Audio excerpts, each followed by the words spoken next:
Bonsoir à toutes et bonsoir à tous. David Aboussou avec vous, comme tous les lundis, nous sommes ensemble. J'espère que vous allez bien, que vous avez passé de bonnes fêtes de Pâques, de bonnes fêtes de Pessah. Ça continue la fête. Joyeux Pâques, joyeux Pessah, mes chers amis. Et voilà, puisque vous voulez, j'espère que vous allez obtenir dans ce période de spiritualité sympa, une grande partie du monde qui fête. Mais malheureusement, de l'autre côté, une grande partie du monde qui fête, il y a des tristesses, surtout pour cette grande partie du monde qui est en train de fêter. Malheureusement, après Notre-Dame de Paris, après Basilique de Saint-Denis, après Basilique de Saint-Sulpice, nous venons d'apprendre le massacre qui a été effectué à Seringankor. À Seringankor, les Occidentaux, la plupart des chrétiens ont été ciblés, et surtout un Français, 5 Américains, par bénédictine. Cette tristesse de cette sauvagerie aveugle nous permet d'essayer de découvrir des sujets tabous que certains ne veulent pas nous montrer, que certains ne veulent pas nous dire, que certains, à cause de temps en temps, ils disent c'est pour la sécurité du peuple, mais c'est seulement pour question de l'argent, de pétrodollar, qui est tellement fort. Par exemple, écoutez bien, vous n'avez jamais oublié l'attentat du 11 septembre. Le 11 septembre, nous avons bien compris que c'était fait par qui, et comment, etc., etc. Après, c'était étouffé. Seulement, il y avait un alibi pour attaquer d'autres pays qui n'avaient aucun rapport avec cet attentat du 11 septembre,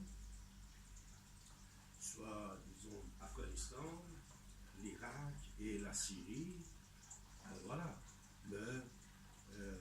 Les endroits qui étaient connus responsables dans ces temps, jamais on ne l'a pas touché. Mais par contre, on est devenu esclave de cette force mondiale, religieuse, à cause de pétrodollar. Il n'a pas été puni, mais par contre, encore, on a subi.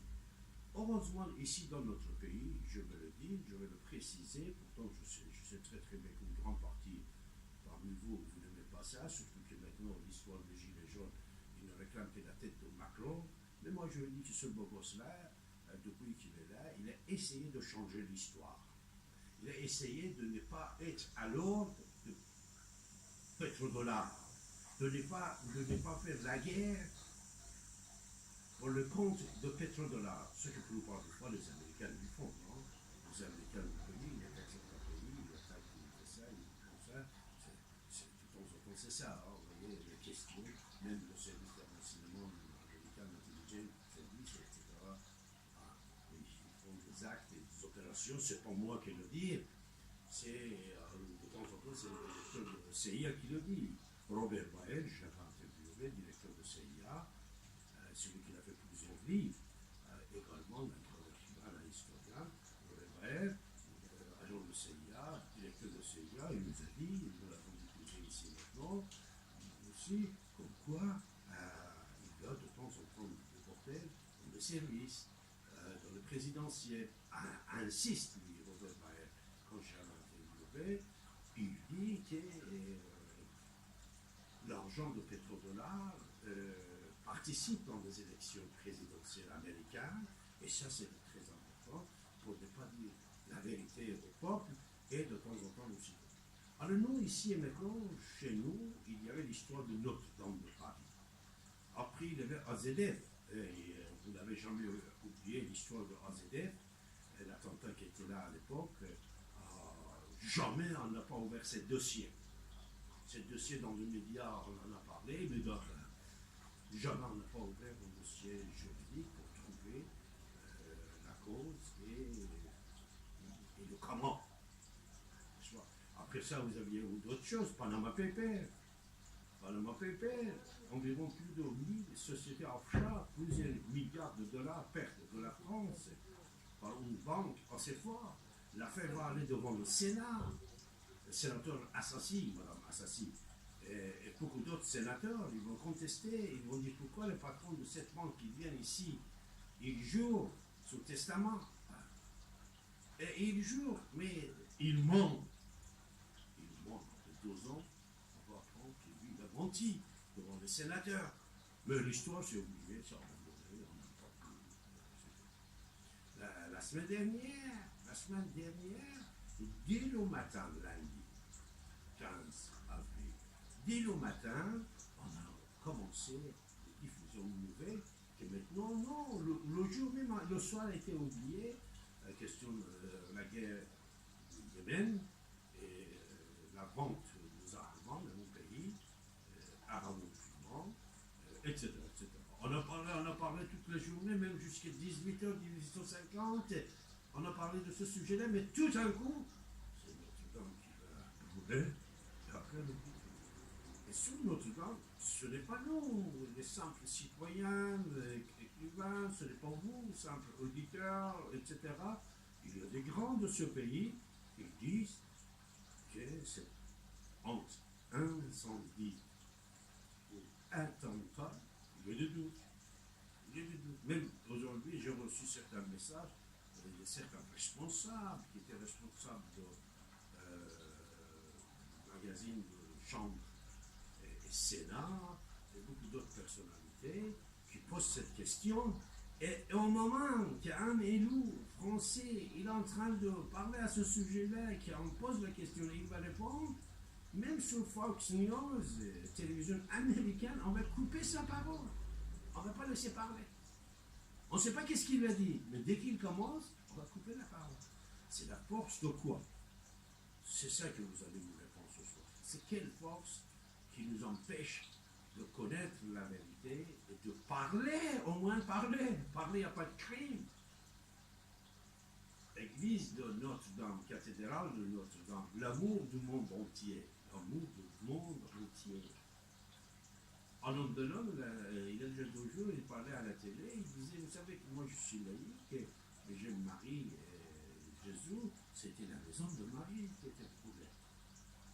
Il dit, c'est la maison de Marie qui était brûlée, je suis bouleversé.